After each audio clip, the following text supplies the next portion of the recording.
당대표께서 말씀하신 것처럼 민주당의 지금 야당 당대표를 공격하는 것을 보면서 저는 그 군인권센터 소장을 보면서 느끼는 생각은 딱 하나입니다. 제2의 김대엽 사건, 그리고 민주당의 행태는 20세기 지하 공작 정치의 행태를 보이고 있습니다. 민주당 소속 의원조차도 정치 혐오를 느낀다, 이런 발언을 했습니다. 이런 공작 정치, 더 이상 이 공작 정치에 연연하는 민주당은 그 대가를 받을 것이고, 당연히 이러한 부분에 대해서 당은 단호하게 대응할 거라는 말씀을 다시 한번 드립니다. 정경심 교수가 구속되었습니다. 사필 규정입니다. 조국 게이트 수사가 이제야 본 궤도에 올랐습니다. 진실규명은 지금부터 시작입니다. 사법부는 영장을 발부하면서 범죄 혐의 상당 부분이 소명되었다라고 했습니다. 그동안 소위 오촌 조카에게 당했다며 해왔던 그 피해자 코스프레가 사법부를 속이지는 못한 것입니다.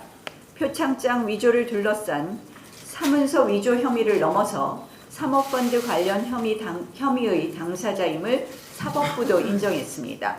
그렇다면 지금이라도 사법부에 의해 막혔던 계좌 추적과 휴대전화 압수수색이 이루어져야 합니다.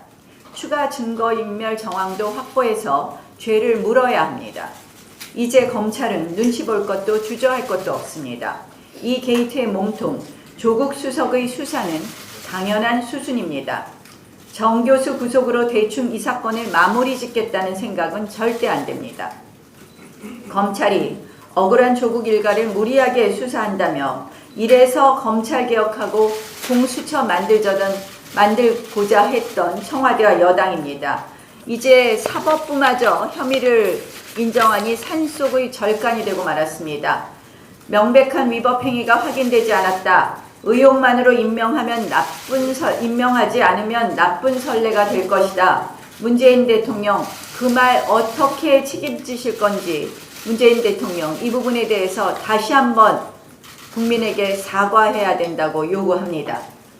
검찰 못 믿겠다더니 공수처 필요하다는 것이 이 정권이었습니다. 그러면 이제는 법원도 못 믿겠으니 고위공직자 판결처 만들겠다고 할 것입니까? 검찰이 제대로 일하게 만드는 것이 검찰개혁입니다. 검찰이 살아있는 권력에 칼을 들이대게 만드는 것이 검찰개혁입니다.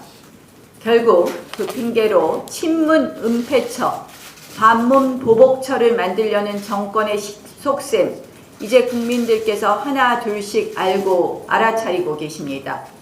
조국 수석 운명이나 공수처 운명이나 같은 운명이라고 봅니다. 더 이상 못 버팁니다. 공수처 포기하십시오.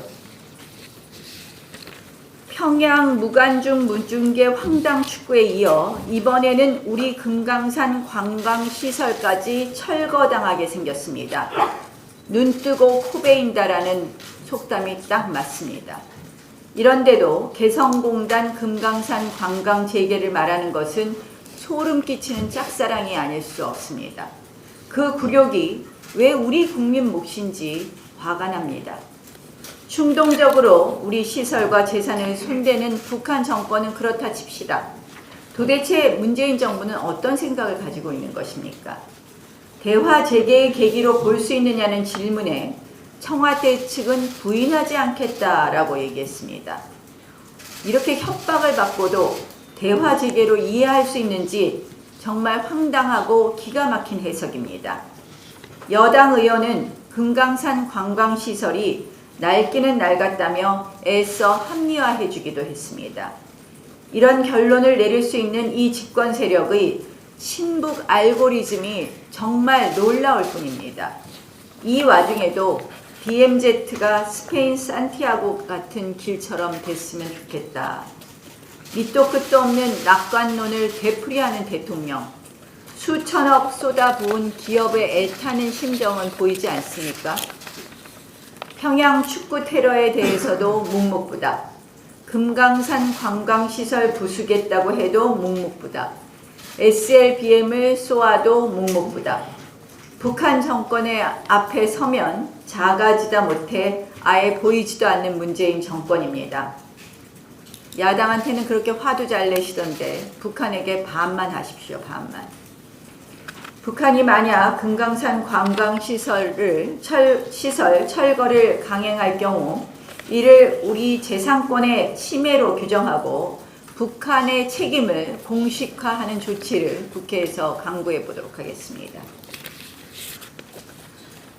마지막으로 정시 확대에 대해서 좀 말씀드리겠습니다. 지난 시정연설에서 문재인 대통령도 정시 확대를 언급했습니다.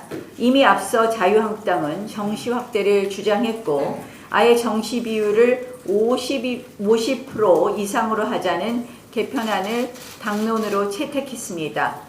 저는 이 문제만큼은 다른 정치 현안과 별개로 여야가 합심해서 조속히 처리해야 된다고 생각합니다.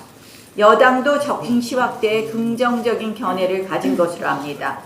이번에는 법제화를 통해서 정권마다 들쑥날쑥 바뀌는 대입제도에 정시 비율을 흔들리지 않도록 해야 되겠습니다. 여당에게 제안합니다. 즉각 여야가 이 부분에 대해서 빠른 시일 안에 이번 정기국회에서 통과하도록 힘을 모읍시다. 공수처법, 선거제 개편안 등 다른 이슈와 무관하게 정시 확대 개편안만큼은 초스피드로 처리하겠다는 말씀을 드립니다.